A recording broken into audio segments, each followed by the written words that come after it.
When the Mafia boss smells her heat, he claims what's his. But she makes him earn every breath of her. Georgia freezes against the brick wall, her research bag slipping down her arm as three men close in on her. Her honey-colored eyes stay sharp, even though fear tightens her breath. The street is quiet, too quiet, until a deep voice cuts through the night. Shelton steps out of the shadows like he was carved from them. Broad shoulders strain against his fitted shirt, muscles shifting under ink. The compass rose on his neck catches the streetlight, the Roman numerals on his forearms flexing as his hands clench.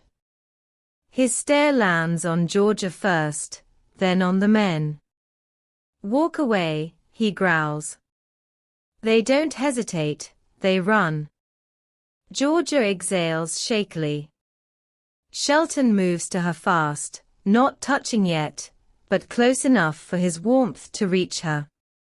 His jaw is tight, his voice lower, rougher, almost shaking. "Did they hurt you?" His eyes track every inch of her.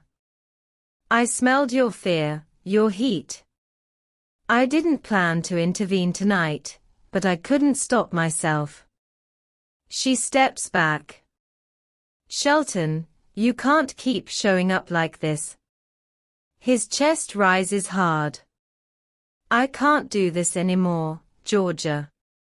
I can't stay distant while every part of me demands I keep you safe, keep you close, protect what's mine." "I'm not yours," she whispers. He leans in, voice soft but certain. "Aren't you?" "Thank you, truly, thank you for spending these moments with me. Every time you watch, every time you listen, every time you allow these characters to touch your heart, you give life to this channel. Your support is the reason these stories continue to breathe. We're on a journey together, one built on love, heartbreak, healing, and resilience. And now, we're reaching for a new milestone, 10,000 subscribers. It's a big dream, but it's a dream we can reach together. If you've been enjoying these stories, if you've ever felt seen, moved, comforted, or inspired by them, please take a moment to subscribe if you haven't already. Your subscription isn't just a number, it's a message that these stories matter, that this little storytelling family is growing, and that we're building something beautiful here. Thank you for watching. Thank you for staying. And thank you for being part of this journey. Let's reach 10,000, side by side. Shelton Downey's world stretched from the Mississippi River to the quiet corners of neighborhoods most outsiders never bothered to learn. People said he controlled the port of New Orleans, but it wasn't control in the loud, flashy sense. It was quieter, built on alliances, loyalty, and a reputation that traveled faster than his ships ever did. Every container that passed through the docks, every truck that rolled out at dawn, every warehouse door that opened at midnight, his name carried weight through all of it. He had grown up only a few miles away in the 9th Ward, crammed into a 2-bedroom house, with 5 siblings and a mother who never slept, because life wouldn't allow her to. He learned early that strength wasn't just muscle, it was endurance, patience, and knowing when to stand your ground. By 16 he had scars, by 18 he had enemies, and by 21 he had built the beginnings of an empire from the ground up. Now, he lived in a restored Creole townhouse on Chartres Street.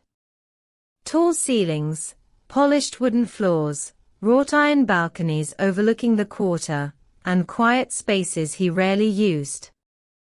The house looked like something out of another era, elegant and expensive, but it never felt like home to him. It was too silent. Too still. Too far away from the world that had shaped him. Shelton's tattoos were the real story of his life. The compass rose on his neck marked the moment he chose his own direction, refusing to follow the path people expected for a boy from his neighborhood.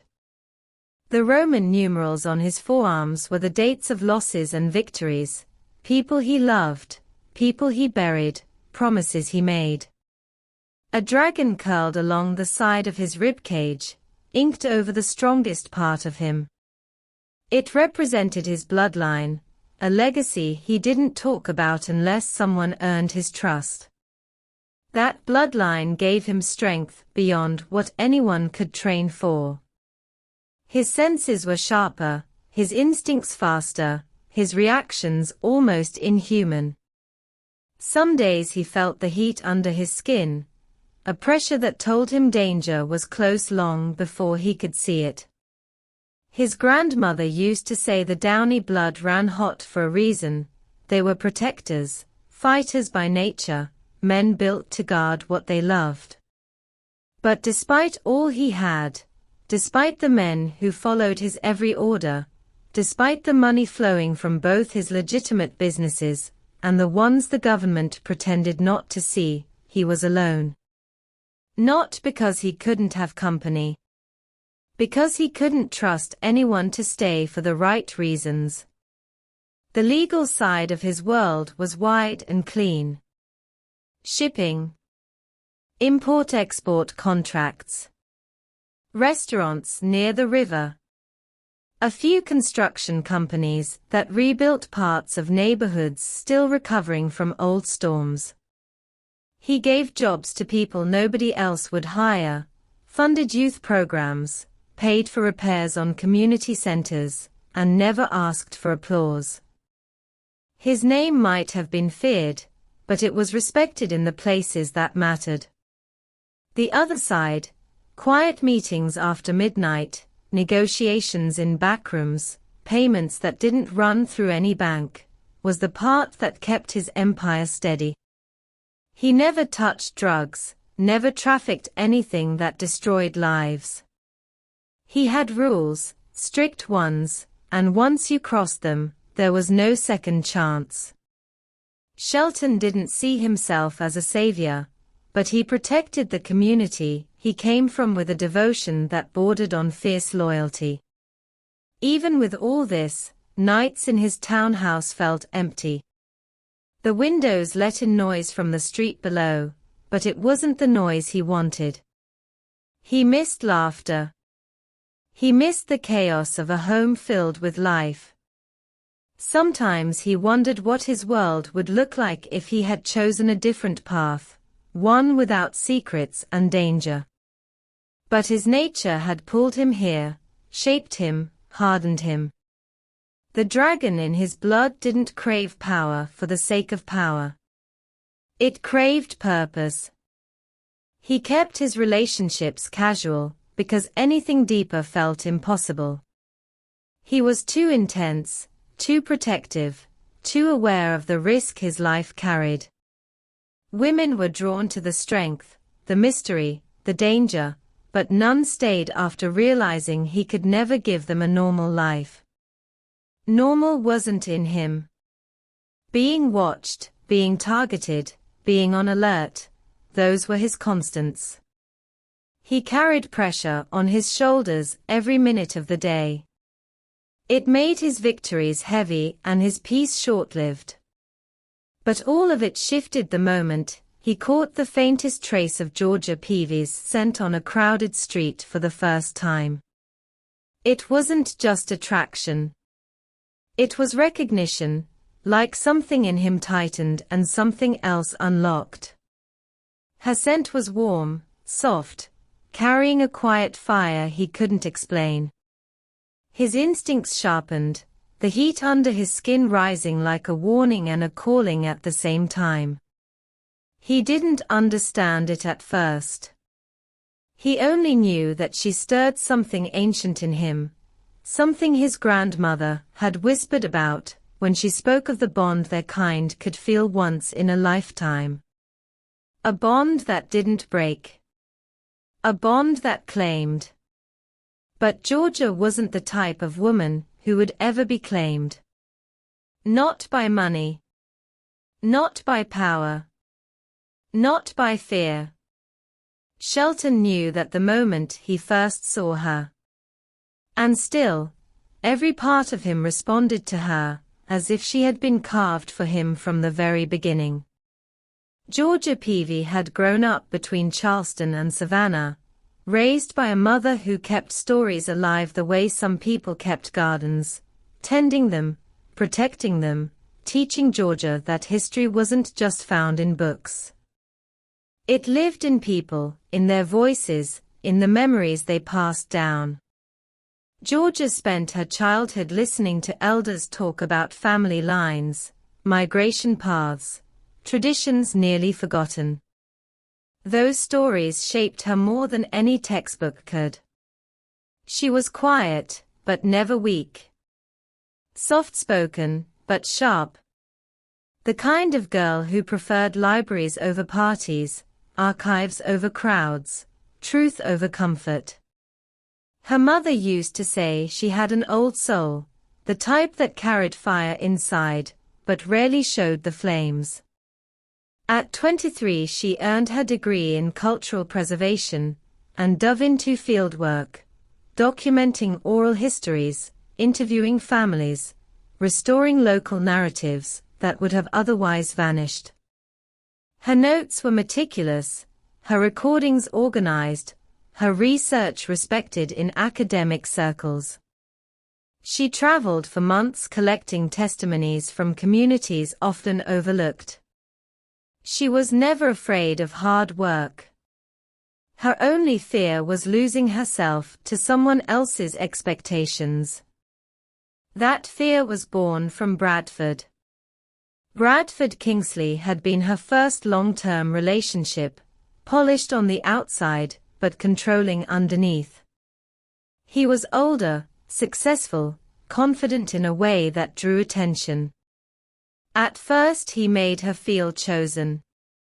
Important. Like the center of his world. But slowly, his charm shifted into something sharper, questioning her friendships, criticizing her schedule, pushing her to shrink herself, so he could take up more space. He wanted control of everything. Her time. Her choices. Her mind. The day she walked away from him, she left behind more than a relationship. She left behind the version of herself that apologized for taking up air. The version he had convinced her was small. He didn't let go easily. His threats were quiet, disguised as concern. His messages came at late hours. His warnings reminded her how easily a powerful man could make a woman feel trapped. She changed her number, moved in with a friend, filed reports that never went anywhere. Bradford had connections that made him untouchable in all the wrong ways. Georgia refused to break.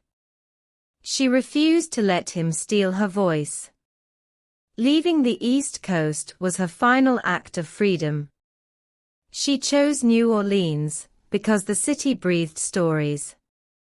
Because it felt alive in a way she needed.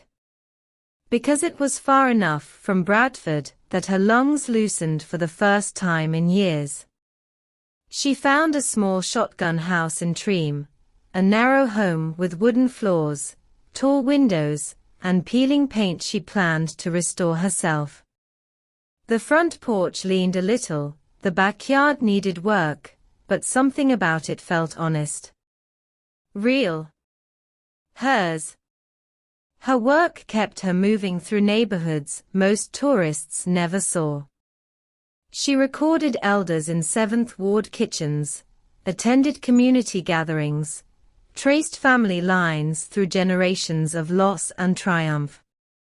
She listened more than she spoke, gathering stories like precious artifacts. Every voice she captured, every truth she preserved, reminded her why she chose this path. She wasn't running anymore. She was rebuilding.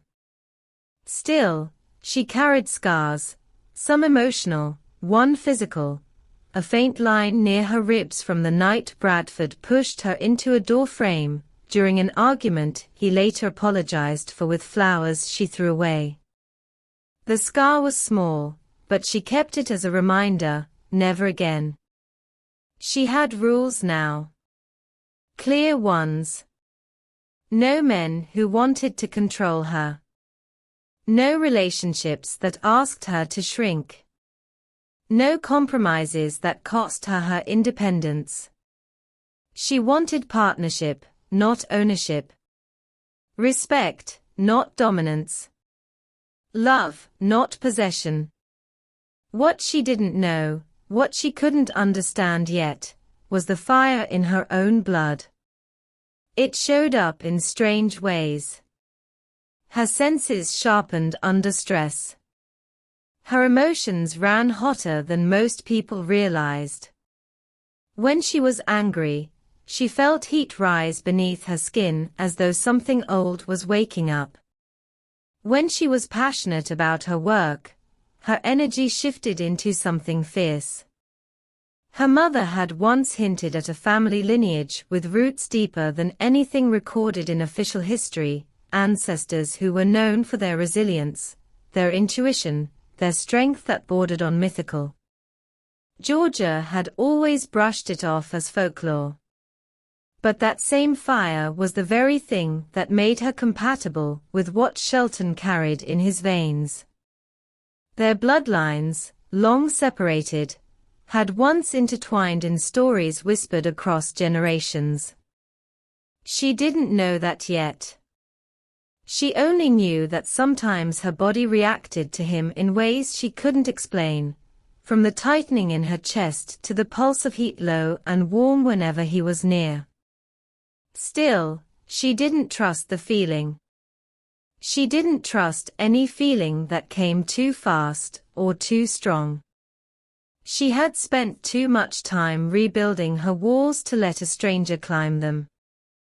Even when that stranger had eyes that watched her like she was the only steady thing in a chaotic world. Even when his voice softened only for her. Even when her instincts told her he was dangerous, yet not dangerous to her. She kept her distance. She kept her strength. She kept her rules. Georgia Peavy wasn't a woman who fell easily. Not after Bradford. Not after everything she survived. She would choose her path, her pace, her future. No man, no matter how intense, powerful, or drawn to her, would change that. Not even Shelton Downey. Café du Monde was packed that afternoon, buzzing with tourists, street musicians, and the constant shuffle of servers carrying trays lined with bayonets. The smell of chicory coffee hung in the air, warm, rich, comforting. People talked over one another, powdered sugar drifted through the breeze like soft dust, and every table seemed claimed except one small corner spot where a woman sat completely absorbed in her work. Georgia Peavy didn't look up once. She had a stack of notes spread out, a recorder beside her, and a half-eaten bayonet she kept forgetting to finish. Powdered sugar coated her fingertips, leaving smudges on her notebook, but she didn't seem to care. Her curls framed her face in soft coils, her honey-colored eyes focused on her writing as though the chaos of the cafe simply didn't exist. She wasn't trying to be noticed. She wasn't dressed to catch attention, wearing simple jeans and a soft green top.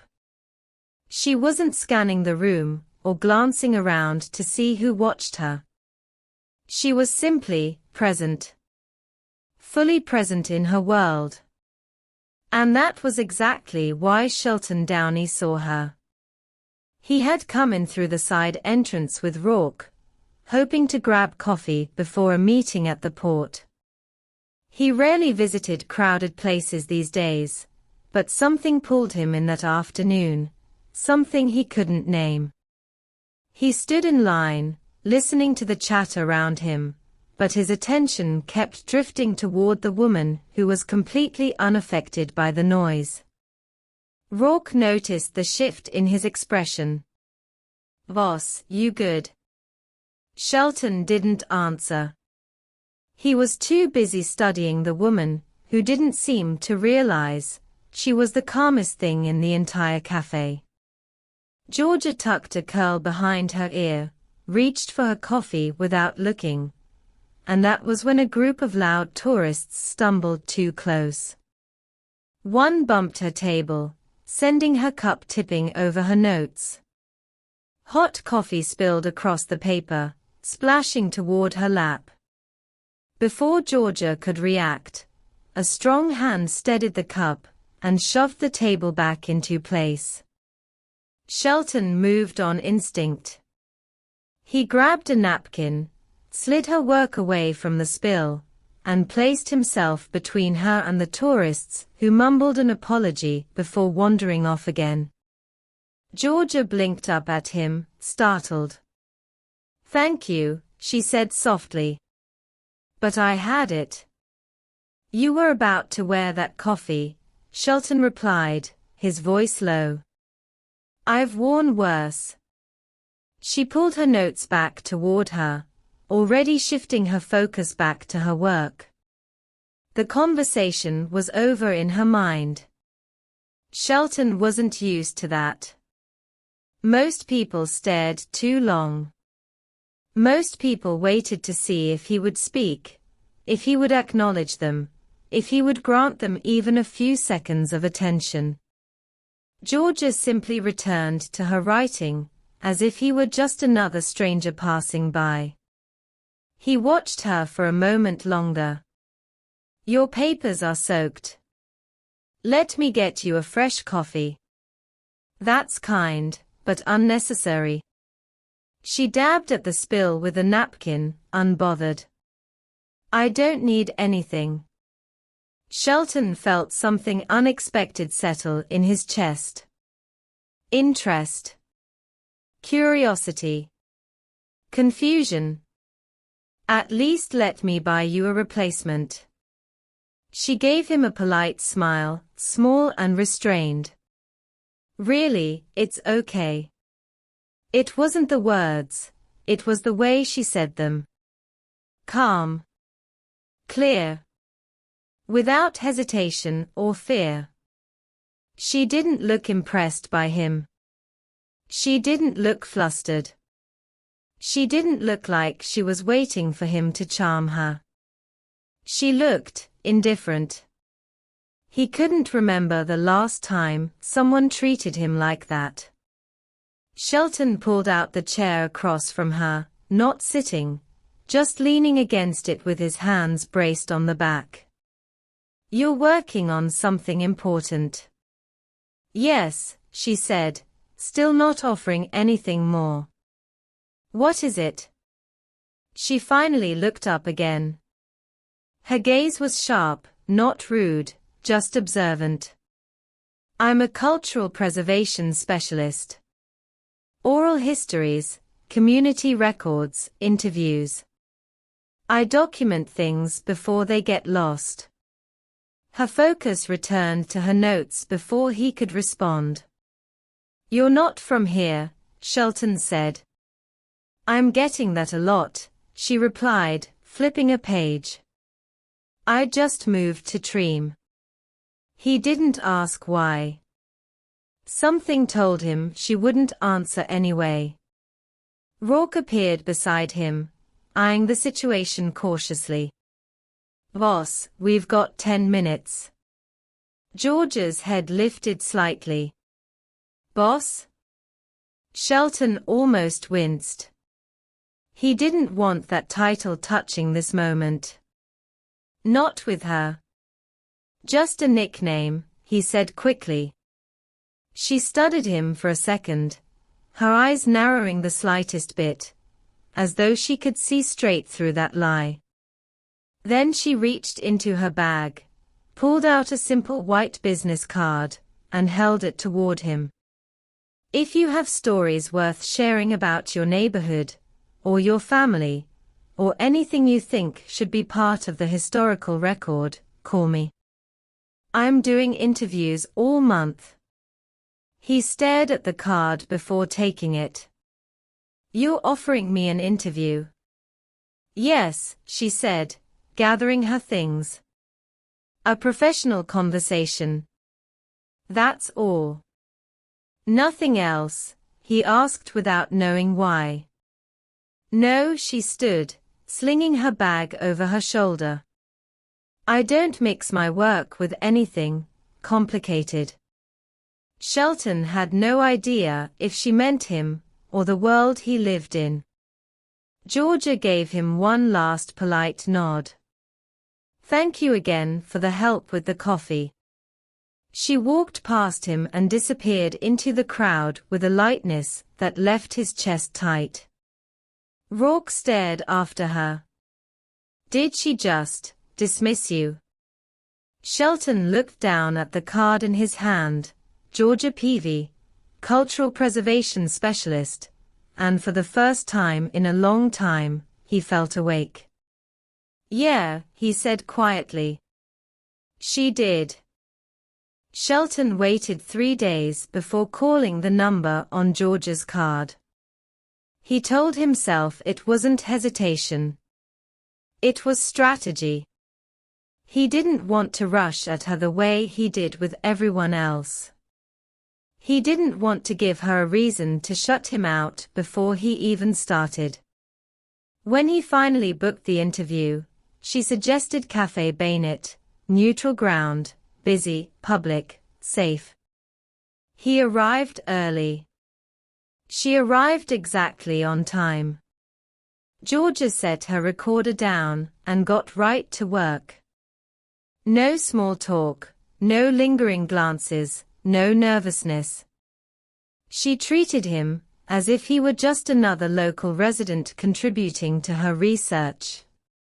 He had never been just another anything in his life. She asked about his grandmother, the woman who raised him when his parents couldn't. He spoke slowly at first, unused to sharing personal stories, but Georgia listened with her whole attention, steady eyes, soft nods, gentle follow-up questions. You said she taught you discipline, Georgia murmured, typing notes. What did that look like for you? Shelton smiled to himself. She taught me to choose the man I wanted to be before the world chose for me. Something in her expression warmed at that. She didn't compliment him or flirt, but she respected the answer. That alone hit him harder than any praise he'd ever received. When the interview ended, she thanked him politely and packed up. No lingering conversation, no invitation to continue talking. She simply left, curls bouncing as she walked away. That should have been the end. But it wasn't. Over the next few weeks, Shelton found himself moving through parts of the city he rarely showed his face in. He stood at the back of community centers, while Georgia presented her research to small groups. He watched her explain preservation work to elders with patience and grace. He bought coffee from vendors just so he could stay in the area without drawing attention. He never approached her. Not once. He didn't want her to feel pressured or watched. Still, she noticed him. Georgia wasn't naive. She picked up on patterns. The tall man lingering in the back row. The expensive car parked across the street. The sharp-eyed stranger, who always left before she could thank him for attending. She didn't acknowledge him. She didn't call him out. But her eyes found him sometimes, briefly, questioning, guarded. Meanwhile, Shelton made quiet moves behind the scenes of her project.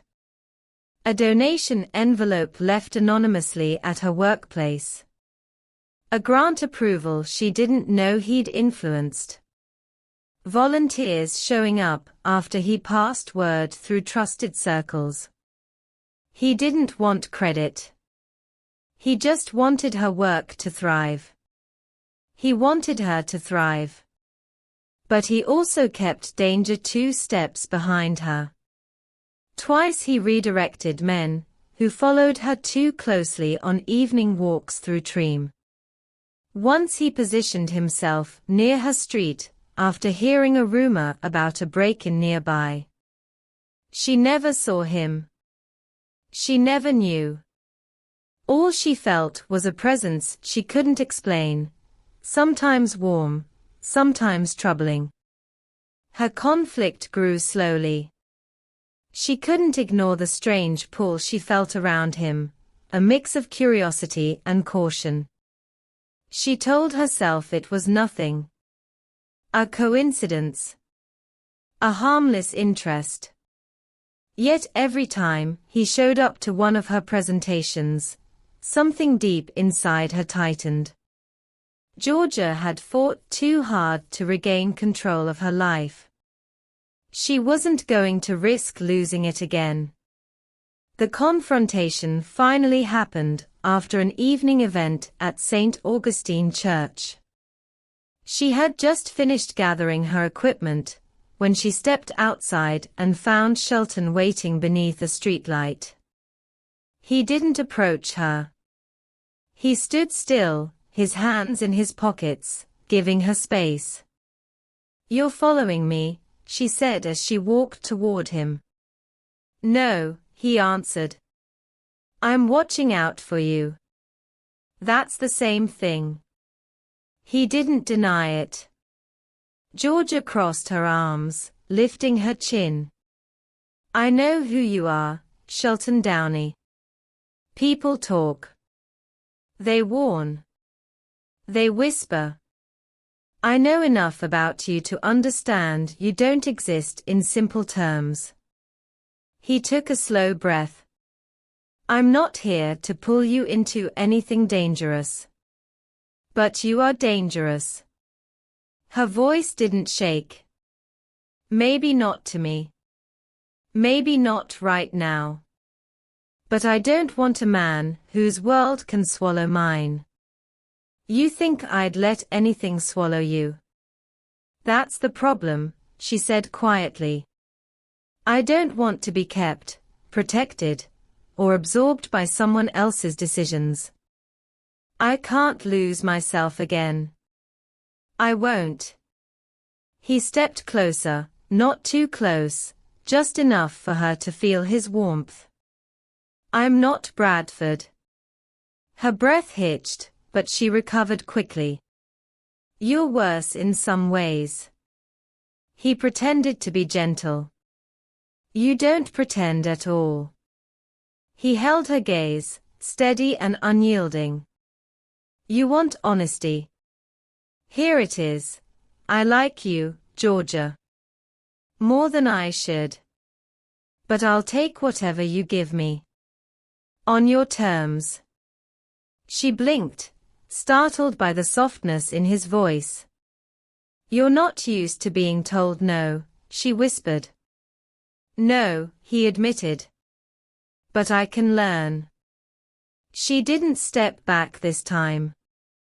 She didn't step forward either. "We need boundaries," she said.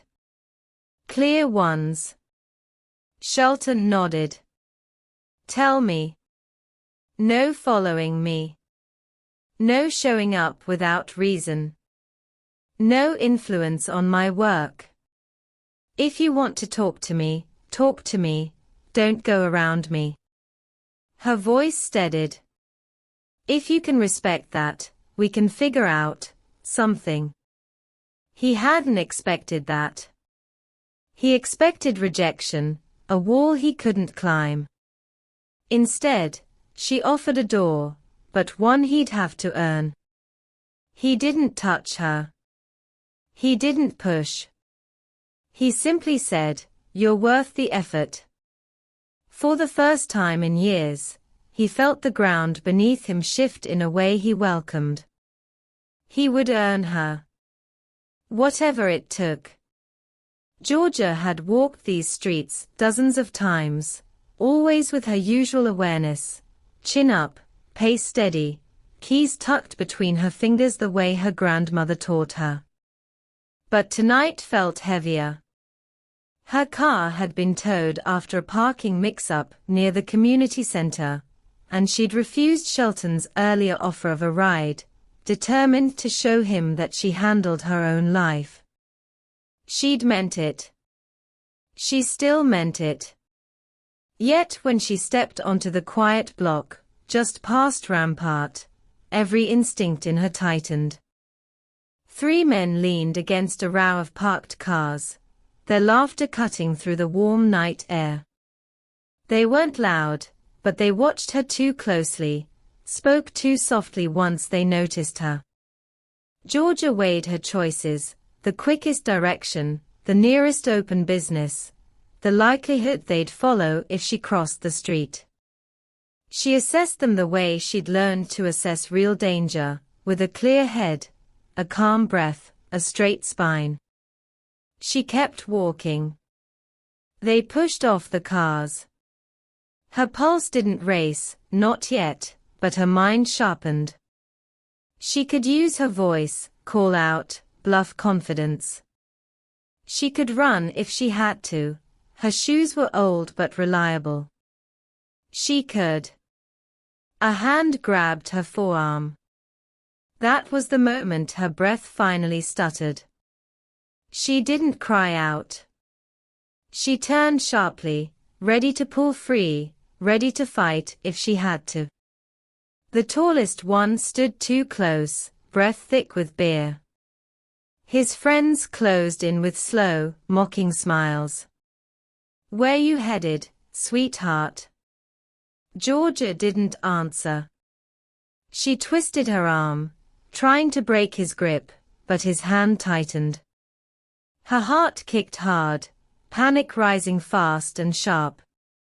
The night split open with a roar. Not a shout. Not a warning. A sound that came from deep in someone's chest, full of fury that didn't bother hiding itself. Her attacker let go. Georgia stumbled back, as a blur of strength and anger tore between them. Shelton moved with terrifying purpose, his presence hitting the street like a force of nature. He slammed the first man into the side of the car hard enough that metal groaned. The other 2 rushed him, one didn't even reach him before Shelton's hand wrapped around his collar, lifting him like he weighed nothing. The third backed away, hands up, but Shelton didn't stop. His jaw was clenched so tightly that muscle pulsed near his ear, his eyes burning with something raw. Georgia had seen him controlled, patient, thoughtful. She had never seen him like this. For a second, she wondered if he'd lose himself completely. But he didn't. He held the man pinned, voice low, shaking with restrained fury. "You touch her again," he said, each word measured and lethal, "and you won't walk away." The men fled, limping, stumbling, desperate to disappear down the street. Silence fell, broken only by Georgia's unsteady breathing. Shelton didn't turn to watch them go. He turned to her. The rage draining from him was almost visible, replaced by something she couldn't name. Fear, maybe. Relief. Something deeper than either. Georgia. Her name came out rough. "Are you hurt?" She shook her head, though her voice wouldn't come. His hands hovered near her arms, inches away, as if he didn't trust himself to touch her until she gave him permission. Did he leave marks? His voice softened, still urgent, but gentler now. Let me look. She lifted her arm without thinking. His fingers brushed her skin lightly, tracing the spot where that stranger had grabbed her. His touch was careful, almost reverent, even while the last remnants of fury still radiated off him. You're shaking, he murmured. I'm fine, she whispered, though her knees disagreed. He held her steady without closing his grip, letting her decide how much support to take. The closeness shouldn't have felt safe, but it did. Deeply. Powerfully. Terrifyingly. I should take you home, he said. She almost protested. Almost reminded him that she didn't need saving. But a truth hit her, as they stood there under the warm New Orleans night. She didn't want distance. Not right now. Not after what almost happened. Not after the way he'd stepped between her and danger like she mattered more than his own breath. Okay, she murmured. The drive to his townhouse was quiet. She sat with her hands folded in her lap, staring at the road ahead, replaying the moment he appeared, how quick he'd been, how fierce. How shaken he still seemed whenever he glanced at her. When they reached the gated courtyard at his Chartres Street home, the city noise faded behind thick stone walls and lush greenery. Lanterns glowed softly along the path, lighting the space with a warm, golden hush. The air smelled like jasmine, an old brick warmed by the day's sun. He opened the gate for her, letting her enter first. Only once the gate clicked shut did he finally breathe out, long and uneven. I can't pretend anymore, he said quietly. Georgia turned. His expression was raw, no charm, no smooth mask, no distance. Just a man stripped down to truth. I tried keeping this contained, he said. Respecting the space you put between us. But tonight, his voice broke slightly before he steadied it. Tonight reminded me what I feel when anything threatens you. I want to be better for you. I want to give you everything I know how to give. I don't want to hold this back anymore. Georgia felt heat rise in her chest, desire, fear, longing, all woven together. She swallowed hard. I feel it too, she admitted softly. I wish I didn't, because it terrifies me. I've given too much of myself before. I don't do halfway, Shelton. Not with anyone. If I open that door again, I need to know you understand what you're asking for. His answer came without hesitation. I understand. And I'm ready for all of it. His voice carried a weight that settled into her bones, steady, sincere, unflinching. Something inside her softened.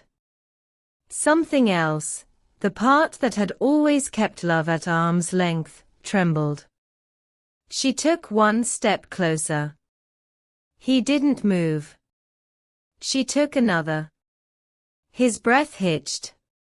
For the first time since they met, Georgia reached for him.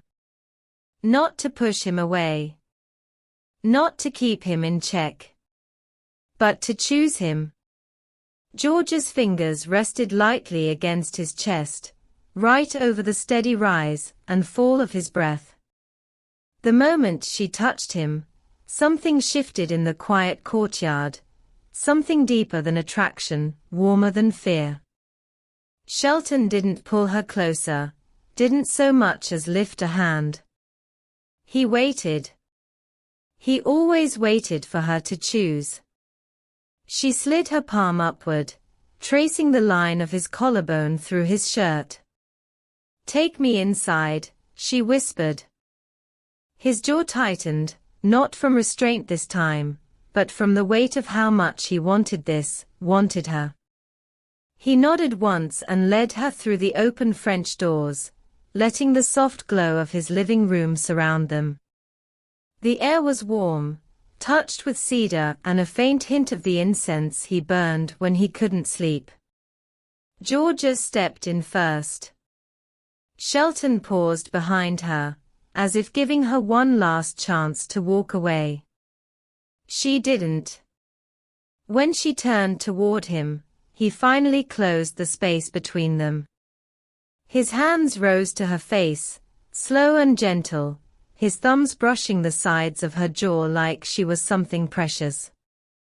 The first kiss wasn't rushed. It was quiet, patient, reverent, two people meeting in a place they'd both tried so hard to avoid. Georgia slid her hands up his shoulders, feeling the solid strength beneath his shirt. He kissed her deeper, the tension of the night melting into something warm and intense. When he lifted her, her breath caught, but she didn't protest. She held him tighter instead. He carried her to his bedroom, moving with careful certainty, laying her down on soft sheets as though setting her somewhere sacred. His touch never lost its patience. His kisses trailed down her neck, lingering like he was memorizing her. She tangled her fingers in his curls, pulling him closer, her voice breaking on his name. Shelton murmured mine against her skin, not a command, not a claim thrown carelessly, but a confession. A truth slipping out of a man who'd tried for months to hold himself together. Georgia cupped his face between her hands, breathing hard. "Earn it," she whispered. The heat in his eyes softened, turning into something tender. "I intend to." Their clothes fell away slowly, their hands learning each other with a mix of hunger and awe. When he held her, when she rose to meet him, everything outside the room fell away. There was no danger, no stubborn pride, no past pain clawing at her. Only warmth. Only connection. Only the feeling of coming home to something she didn't know she'd been missing. Their rhythm grew, soft at first, then stronger, guided by trust rather than fear. His forehead pressed to hers, his breath uneven, her fingers gripping his back as if he was the only real thing in the world. When she whispered his name again, it wasn't from fear or hesitation. It was from certainty. The night didn't rush. It unfolded slowly, with quiet gasps and soft laughter and moments where he held her, as if he needed to remember the feel of her beneath his hands. When they finally rested, her head on his chest, his arms wrapped firmly around her, neither spoke. He kissed the top of her curls. "I never thought I'd have this," he murmured. Georgia curled closer, her eyes heavy. "Don't ruin it." "I won't," he promised, tightening his hold. Sleep came for them in waves, warm, deep, safe. Morning sunlight drifted across the room when Georgia woke. The weight of Shelton's arm was still around her, holding her against him with quiet protectiveness. He was awake, watching her with a softness she hadn't seen before. "Morning," he said quietly. Her heart fluttered, unexpected, unwelcome, but real. "Morning." They stayed like that for another long moment before she eased out of the bed. He let her go, but sat up immediately, watching her gather her discarded dress from the floor. She slipped into it and turned toward him with steady eyes. We need to talk. He nodded without hesitation. Let's talk. They moved to the kitchen, sunlit, warm, the smell of fresh coffee already filling the air. Shelton handed her a mug, and Georgia wrapped her hands around it, letting the heat steady her. I need to be clear, she said. I don't want to be consumed by someone ever again. I have my work, and it matters. I won't give it up, not for you or anyone. I never asked you to, he said, leaning against the counter. Your work is one of the reasons he paused, searching for the right words. One of the reasons I admire you. She inhaled slowly. And I won't be controlled. Not through threats, not through protection I don't agree to, not through pressure. If I stay in your life, I stay on my terms. His eyes warmed. Good. I don't want a puppet. I want you exactly as you are. Georgia blinked, caught off guard by how easily he accepted it. There's more, she said softly. I need honesty. All of it. No half-truths to protect me, no disappearing into whatever world you run, without explaining where I fit into it. Shelton took a step closer. You'll have honesty. Every bit of it. She lifted her chin. I won't be locked away, ignored, hidden, or managed. Protection is fine. Control is not. I know the difference, he said. I'll prove that. Georgia set her mug down. This isn't some excitement that fades. If you want me, you show me. Through actions every day, not promises said when your heart's racing. A slow smile curved his mouth, not arrogant, not smug. Proud. Warm. I like a challenge, he said. She felt her stomach flip, heat rising to her face despite her attempts to stay firm.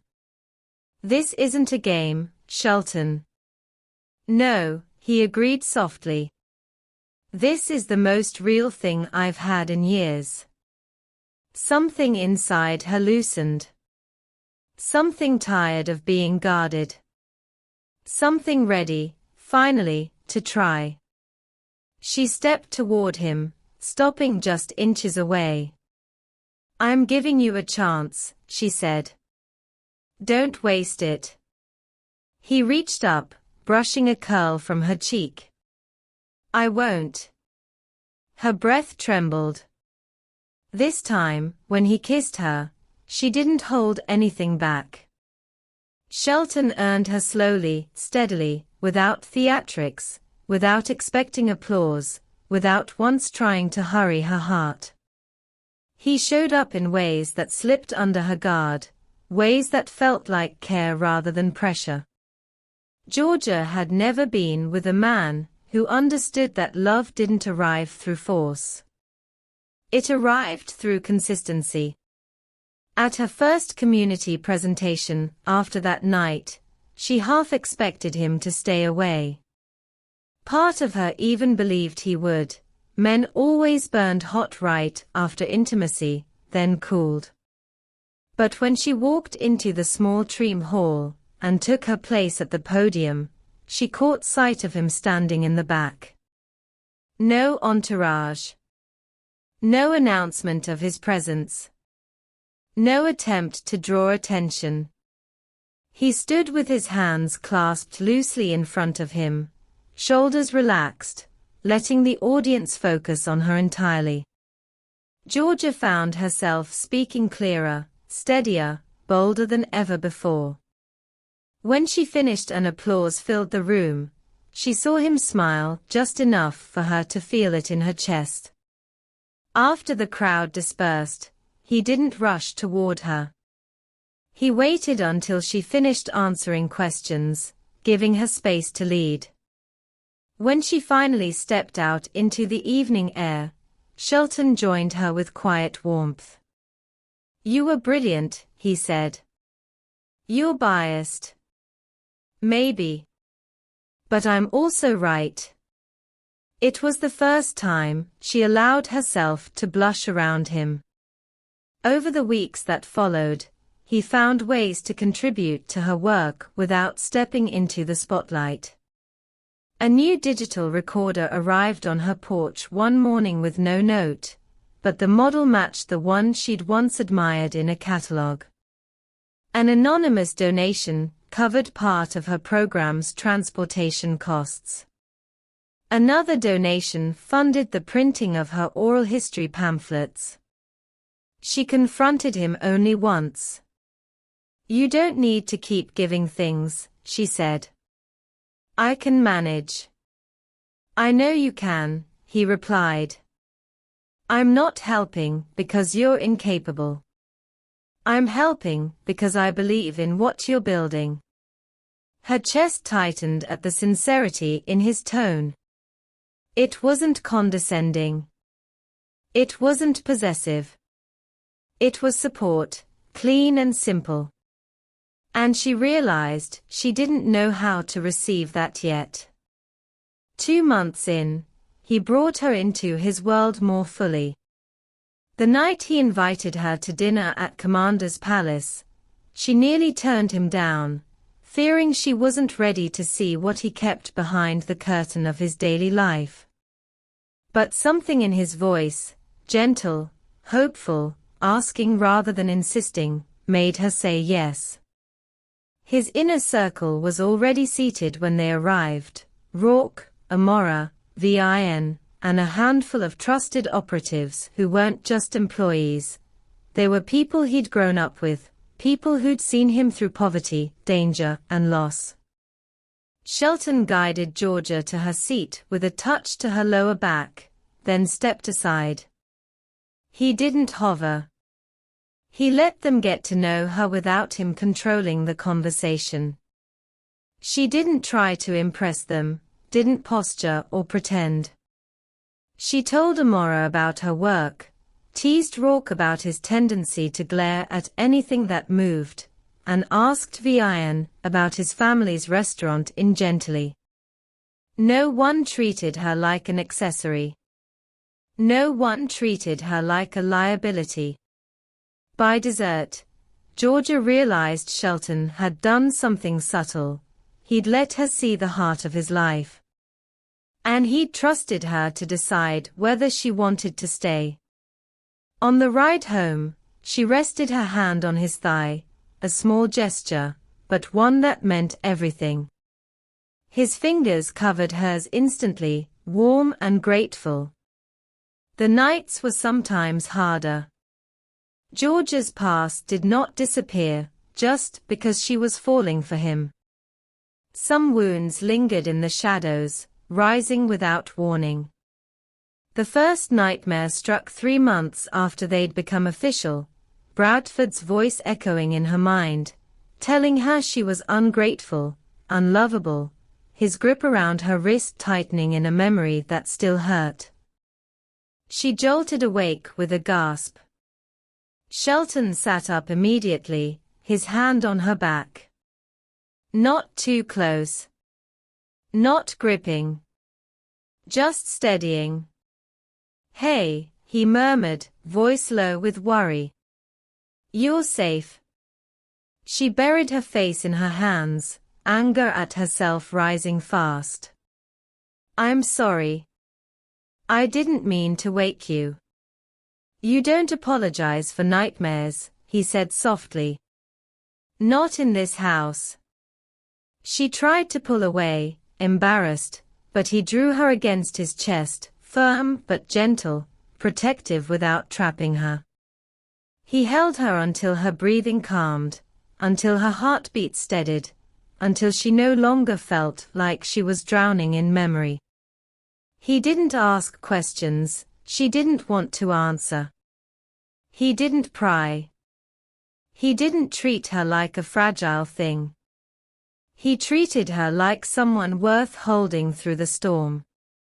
His courtship was a blend of thoughtfulness and ridiculous effort, the kind of effort that made her laugh and fall for him a little more each week. Picnics under ancient oaks at City Park, where he actually researched the best pecan tarts ahead of time. Late-night walks along the moonwalk with powdered sugar dusting their clothes from shared bayonets. Private jazz sessions in his courtyard where his friend Maurice would stop by after gigs, playing soft melodies while they swayed barefoot on cool stone. One night, she walked into his townhouse to find him sitting at an old piano, brow furrowed, shoulders tense. The sound he produced was questionable. "What are you doing?" Georgia asked, biting back a smile. "I'm learning," he said, hitting another wrong note. Slowly. Painfully. "Why?" He glanced at her with a boyish sheepishness she'd never seen on him before. "Because you love the sound. I figured if I could play at least one song right, it might make you smile." She crossed the room and curled her fingers around his jaw, her heart doing dangerous things. "It already does." He kissed the inside of her wrist, relieved and adoring. He paid attention. Truly paid attention. When she mentioned her favorite author in passing, he bought every book the woman had ever written and highlighted lines he thought Georgia would love.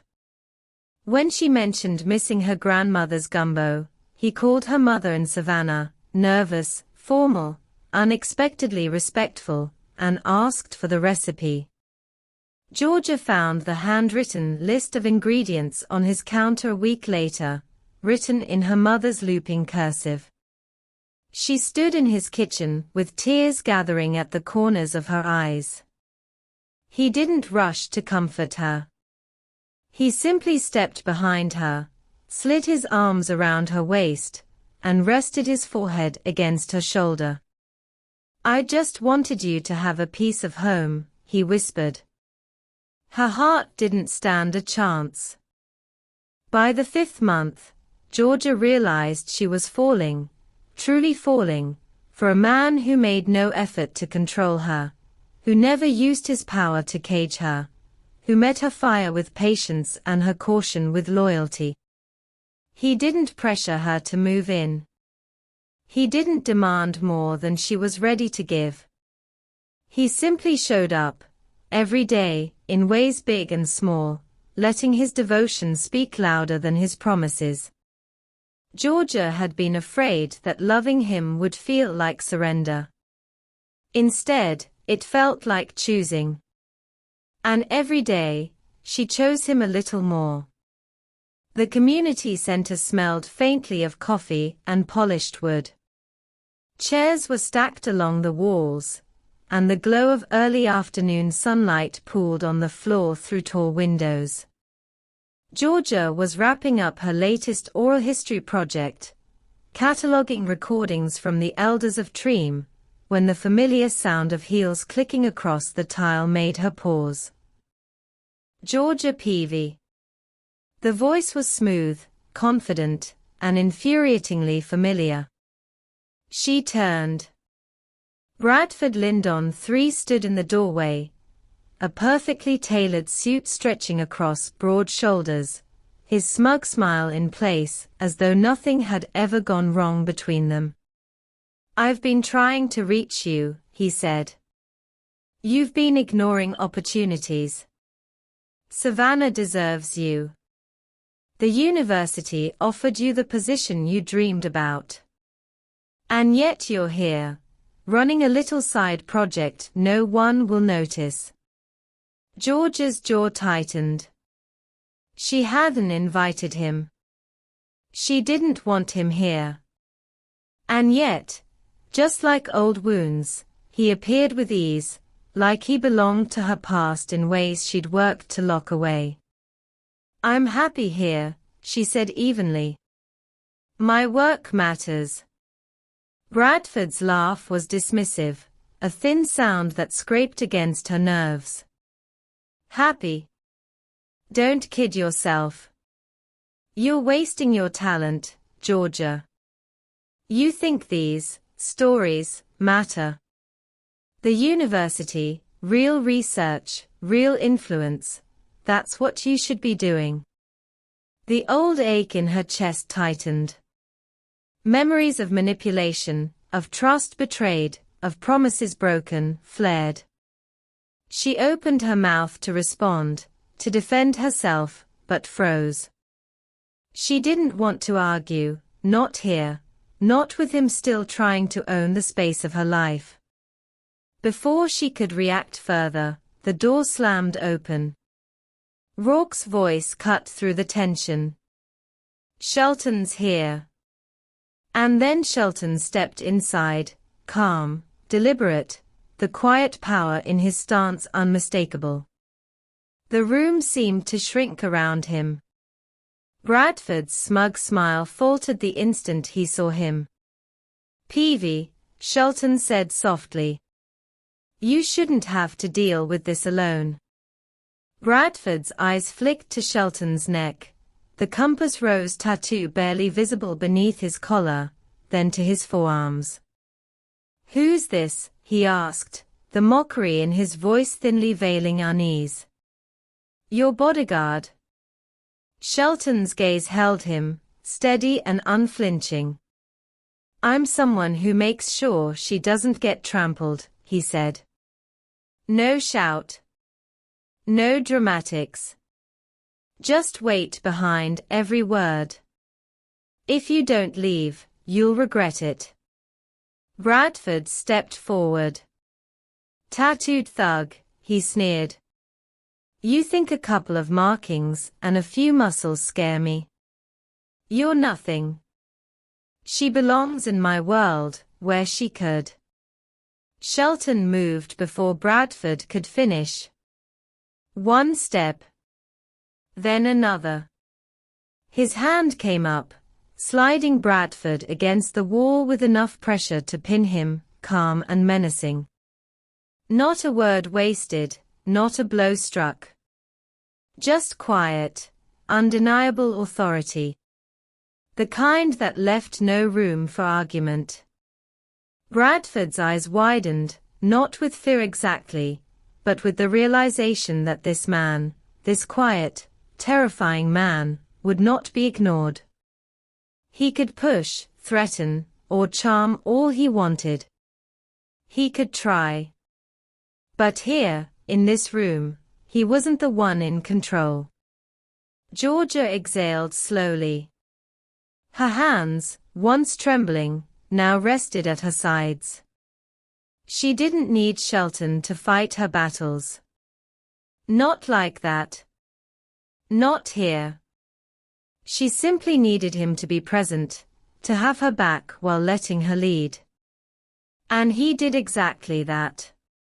Shelton, she said, her voice steady, strong. It's fine. You don't need to. I made a call, he interrupted gently. I'm here. His eyes softened as they found hers. I won't step in unless you want me to. But I won't let anyone threaten you, either. Bradford sneered, trying one last jab. You think you're some hero. You can't stop what she's missing, what she's throwing away. Shelton's gaze didn't falter. I'm not here to stop her. I'm here to make sure she makes her own choices safely. And she has chosen already. The truth landed heavily in the room. Georgia felt it like a shield around her. She had chosen. She had chosen him, not just for protection, but for partnership. For someone who would show up without trying to dominate her. For someone who would respect her boundaries while never letting her stand alone. Bradford backed down, finally, realizing there was no room left to maneuver. He scoffed, muttered something under his breath, and left, shoulders tight, pride stinging. As the door closed behind him, Georgia's legs threatened to give way. She wanted to laugh. She wanted to cry. Mostly, she wanted to breathe. Shelton stepped closer, tilting her chin up gently with one finger. "Did I overstep?" he asked softly. "I can step back if I did." Georgia shook her head, her lips curving into a small, relieved smile. "You didn't. You didn't step in to control anything. You were here, supporting me, letting me handle it my way. That's all I wanted. That's all I needed." He studied her for a moment, as if absorbing every word, every nuance, then lowered his forehead to hers. "I'll always be here that way," he said. "Never controlling. Always present. I promise." She closed her eyes and let herself lean into the warmth radiating from him.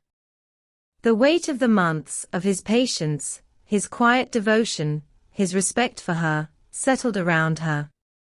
She realized something profound. He had earned this. Every inch of her trust. Every ounce of her affection. Every hesitant beat of her heart that still held fear from the past.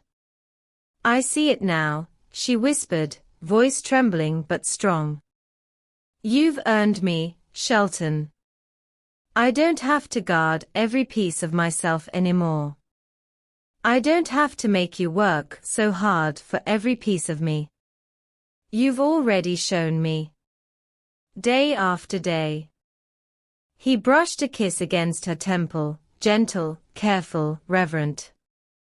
"Then I'll keep showing you. Every day, in everything I do." For the first time in a long time, Georgia allowed herself to relax fully. Not surrender in the way she had before with others. Not compliance. But trust. And in that trust, a freedom she hadn't felt in years. They left the community center together, side by side, the sunlight warm on their backs. Each step carried a quiet understanding, a shared acknowledgement that what they had wasn't fleeting. It was tested. It had survived scrutiny and confrontation. It had been measured not just in words or confessions, but in action.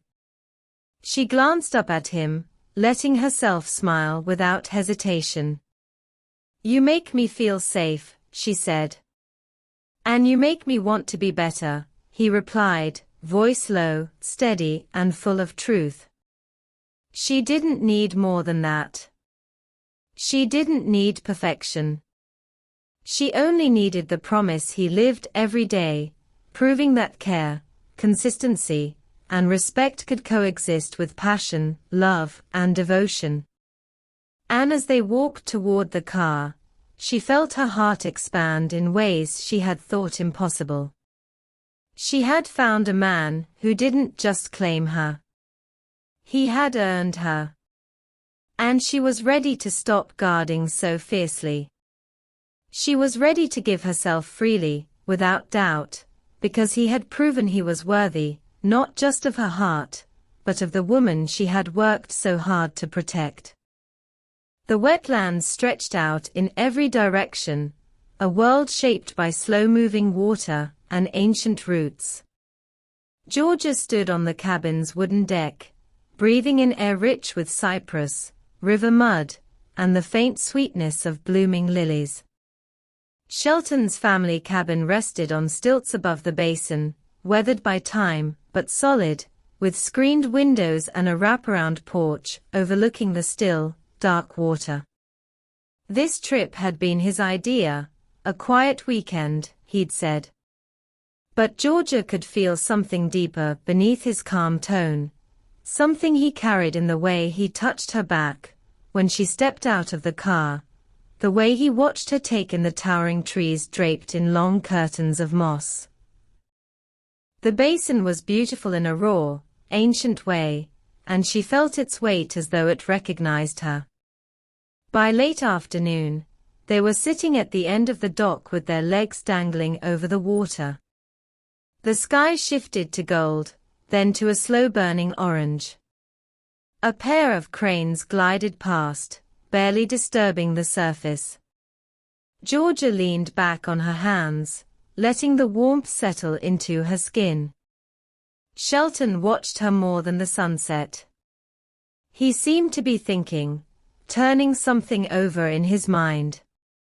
She knew the signs, his thumb tapping the side of his leg, his shoulders just a shade too tense under his soft cotton shirt. "You brought me here for a reason," she said gently. He let out a low breath, almost a laugh. "You always see right through me." "Always," she confirmed. For a moment he said nothing. He just looked out across the basin, as if searching for the exact words. When he finally spoke, his voice carried the kind of steady truth that reached straight into her chest. "I didn't tell you everything at the start."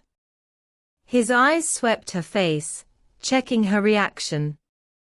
"Part of me waited, because I wanted you to understand the man before you understood the bloodline." Georgia turned slightly toward him. His hand found hers, fingers warm and certain. "My family, we carry something old," he continued. "Older than this land, older than written history. The men in my line are born with a sense, an instinct. We're descended from people who weren't fully human. They had fire in their veins, power that shaped how they loved. That same fire runs through me." Georgia didn't flinch. She had felt it long before he gave it a name. "I knew you before I knew your name," he said. "Not your history. Not your work. Just you. The moment I saw you at Café du Monde, everything inside me recognized something. I couldn't walk away." Georgia let the words settle between them. Memories surfaced, dreams she'd been having since meeting him. Dreams where she flew above dark water, wings beating against the wind. Dreams of fire moving under her skin, alive and purposeful. Visions she never understood, visions that no longer felt random. She took a slow breath. "So you sensed me. Because of what you are." "Yes," he admitted. "But instinct didn't make me stay. It didn't make me earn you. Choice did. Every day after that moment was my choice." George's throat tightened. A soft wind rippled the water, carrying the call of distant birds. "Does this instinct force anything?" "No," he said firmly. "It only points. It never binds. If you had never wanted me, the bond would have stayed quiet. I would have walked away before I hurt you." She studied him, searching for something beyond the confession. "Shelton, did the bond make you chase me?" He shook his head. "It made me notice you. Everything after that was me. My decisions. My effort. My wanting you for who you are, not for some ancient pull." She felt the truth of that in her bones. Still, she had to say it. Supernatural forces don't get to own us. Our choices built what we have.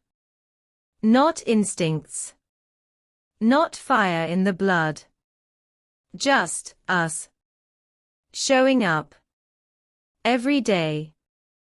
His chest rose on a deep breath, steady, full of emotion he rarely showed openly.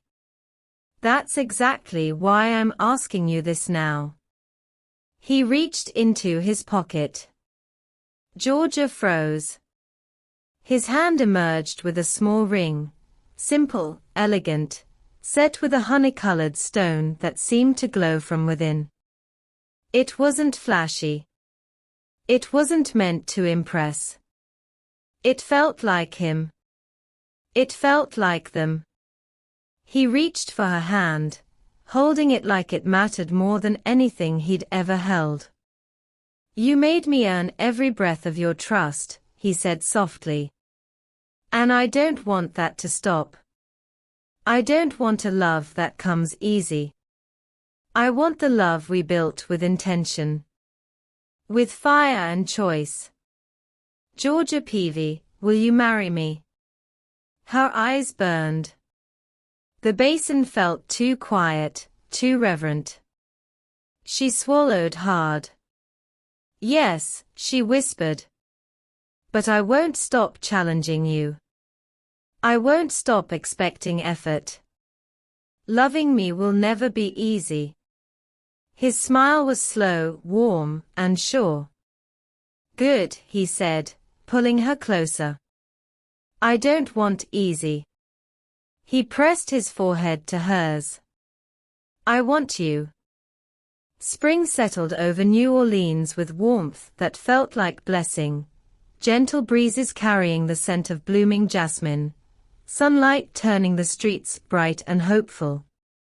St. Louis Cathedral rose above Jackson Square like a quiet guardian, its white spires gleaming against a clear sky. Inside, soft organ music drifted through the sanctuary while family and close friends filled the pews. It wasn't a grand wedding, not a spectacle. It was intentional. Intimate. Exactly what they wanted. Georgia stood at the back with her mother adjusting the pearls at her neck. They had belonged to her grandmother, a woman who believed in strength dressed in elegance.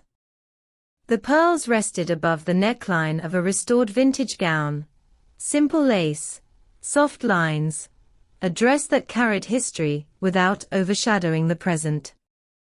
Georgia took one steady breath, smoothing her hands down fabric that felt like legacy and possibility intertwined.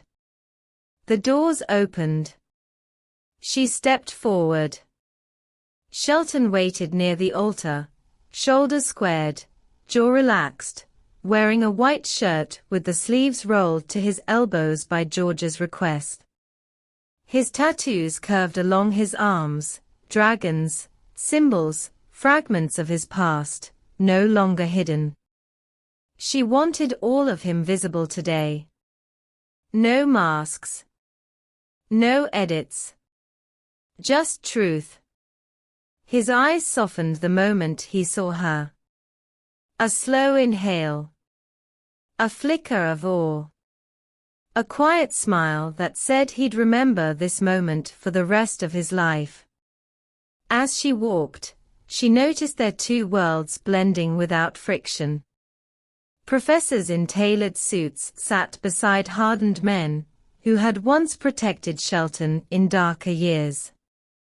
Artists sat beside retired operators, old friends of Georgia's mother beside people whose names carried the weight of entire neighborhoods.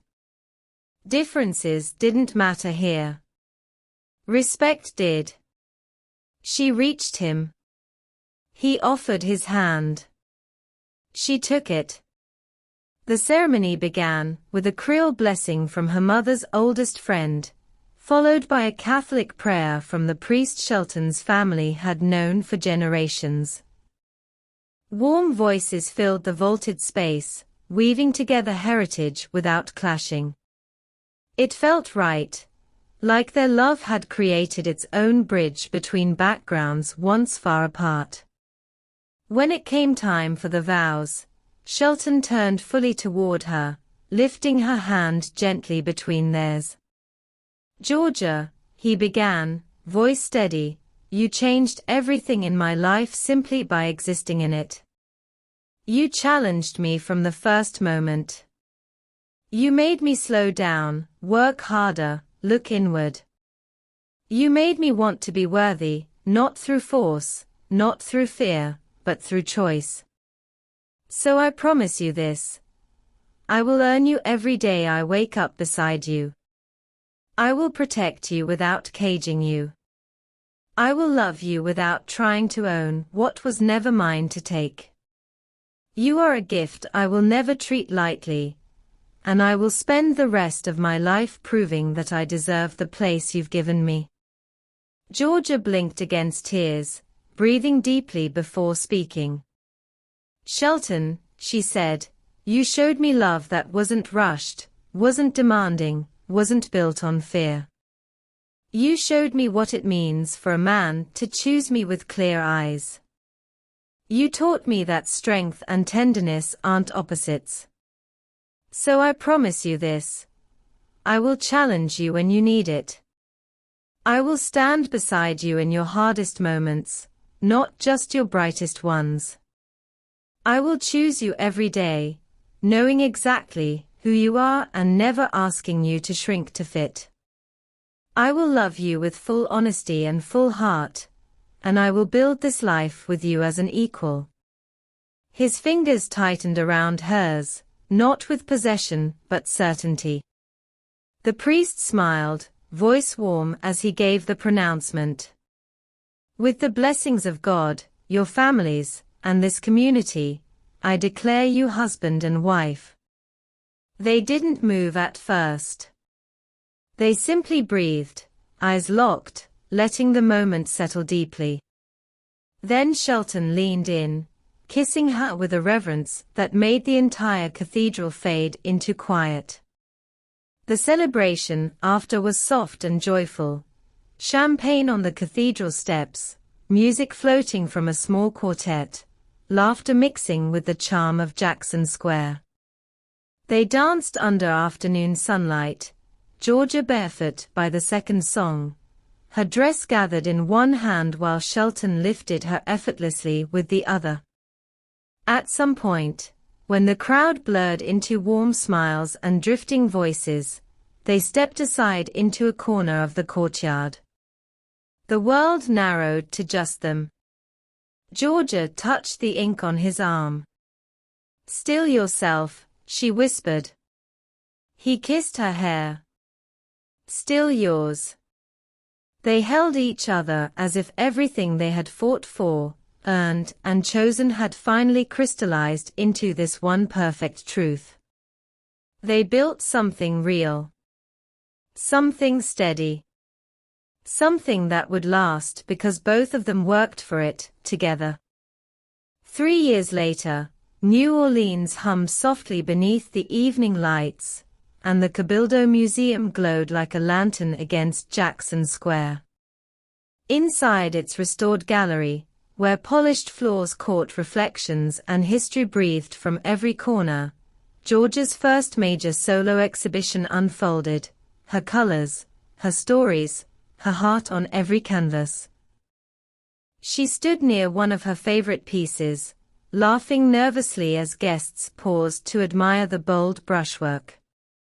Her curls were pinned loosely, her dress simple, elegant. She looked older, but in the way sunlight looks older at dusk, warmer, steadier, more sure of itself. From the back of the room, Shelton watched her with quiet pride. He didn't hover. He didn't correct. He didn't steer the room for her benefit. He just watched. The man who had once tried to control every second of his world now simply holding space for the woman who had changed it. This was the first lesson they'd fought for. 1. Love requires effort. Every day of their 3 years together had been a choice, one made consciously, intentionally. Shelton used to think love was a force, something that swept in, conquered, possessed. But with Georgia, he learned it was a practice. He showed up for her dreams even when they scared him. She showed up for his healing even when he tried to shut her out. When arguments surfaced, as they always do, they didn't walk away. They sat with the discomfort. They apologized. They adjusted. They tried again the next day.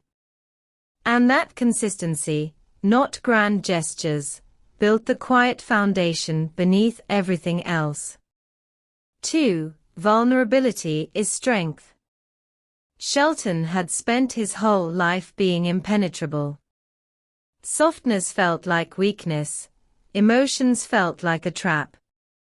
But Georgia, gentle but unwavering, taught him that vulnerability wasn't surrender, it was courage. The first time he admitted he feared losing her, he said it like a confession. The first time she admitted she sometimes felt undeserving of their life together, she whispered it like a shame. They learned to sit together in those tender moments, hands intertwined, breaths aligned, neither trying to fix the other, just listening. Letting someone see you fully, they learned, is brave. Letting someone hold you in your fears is braver. 3. Respect is non-negotiable. Georgia never wanted to be shaped, molded, or softened into someone else's idea of a perfect partner. And Shelton, once the man who tried to bend the world to his will, learned to love her as she was, messy, brilliant, stubborn, radiant. He respected her boundaries. She respected his pace. They honored the work each had done before they met. He never interfered with her art. She never intruded on the parts of his past he wasn't ready to discuss. Respect became the quiet language they spoke even in silence. 4. Partnership requires equality.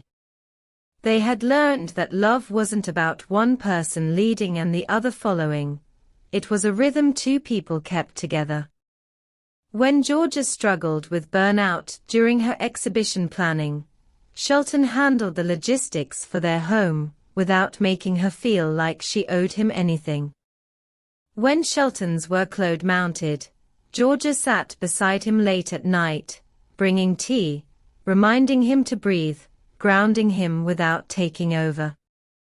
They balanced each other naturally now, no power games, no silent wars, no unspoken scorecards.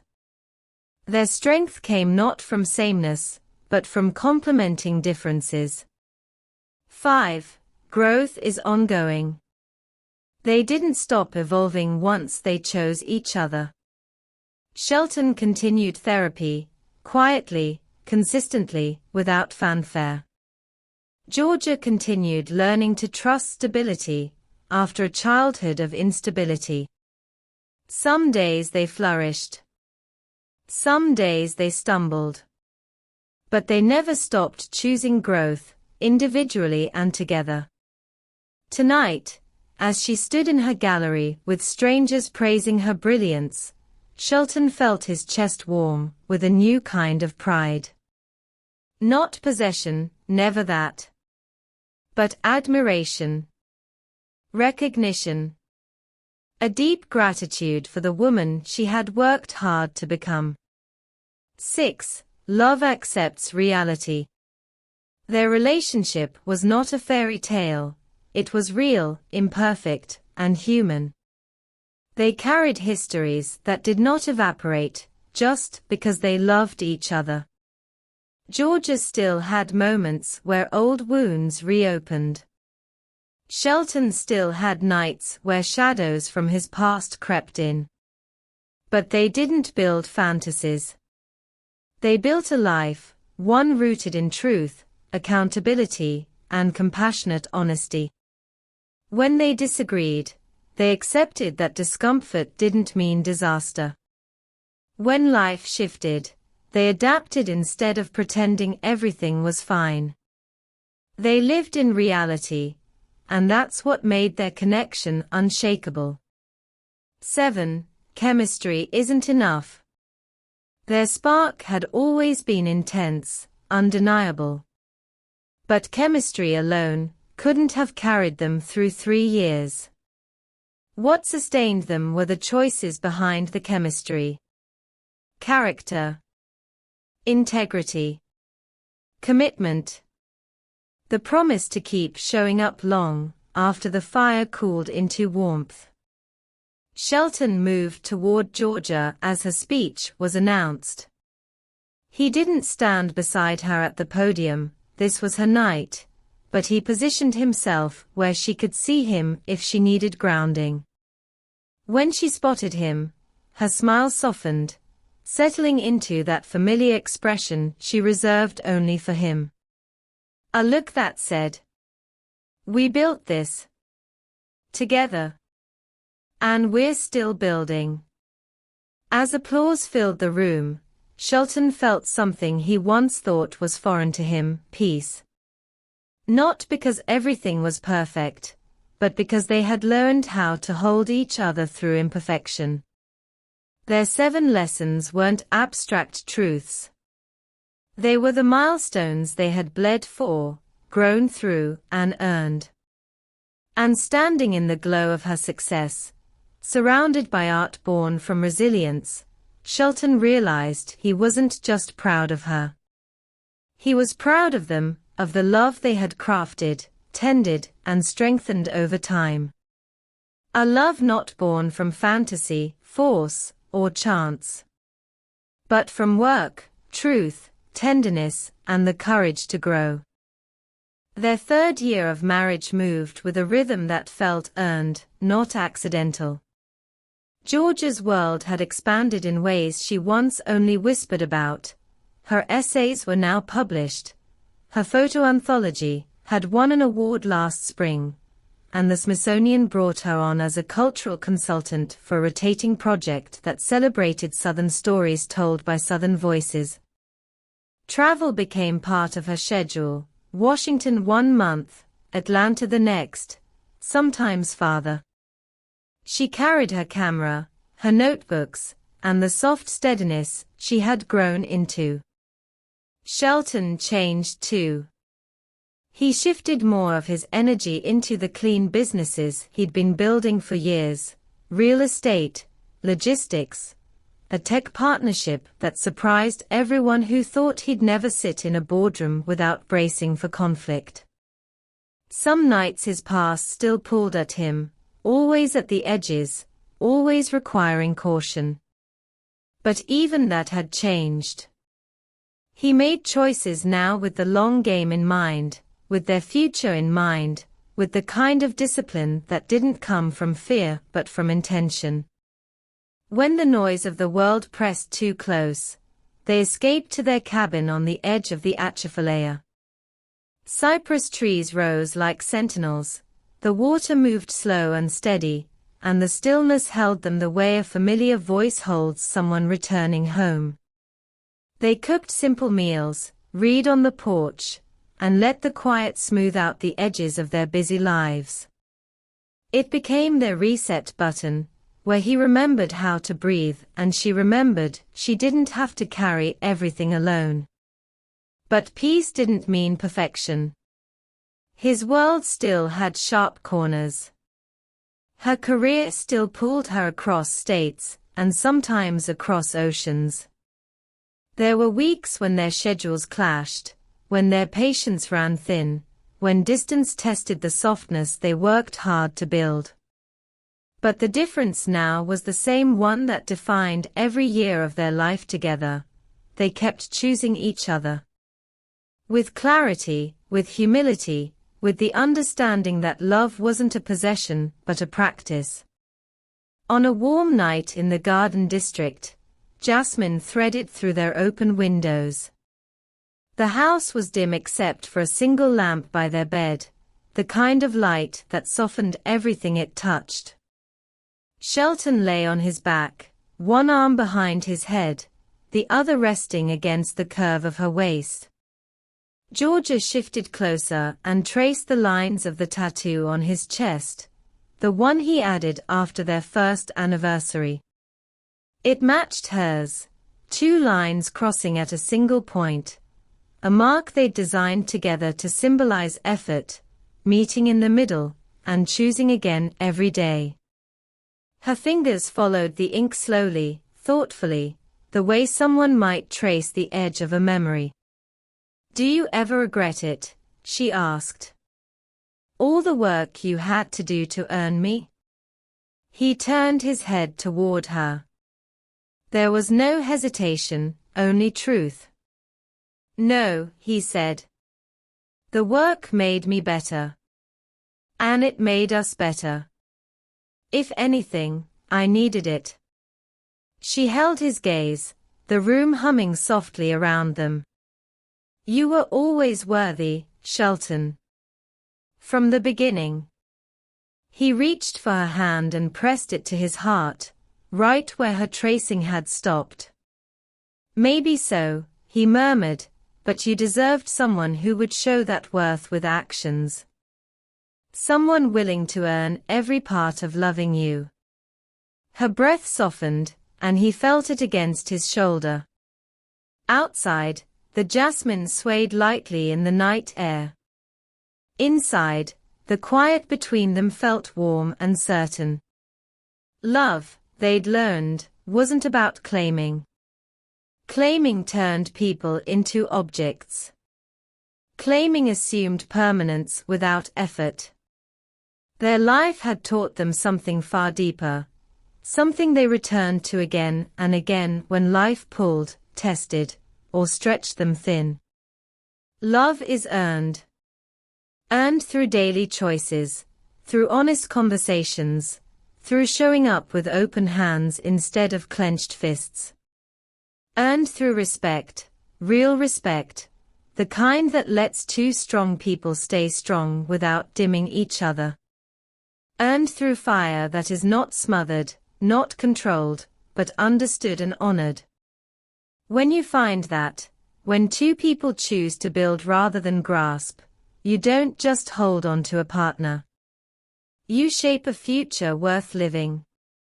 A future you keep choosing, again and again, because the work becomes the reward. Thank you, truly, thank you for spending these moments with me. Every time you watch, every time you listen, every time you allow these characters to touch your heart, you give life to this channel. Your support is the reason these stories continue to breathe. We're on a journey together, one built on love, heartbreak, healing, and resilience. And now, we're reaching for a new milestone, 10,000 subscribers. It's a big dream, but it's a dream we can reach together. If you've been enjoying these stories, if you've ever felt seen, moved, comforted, or inspired by them, please take a moment to subscribe if you haven't already.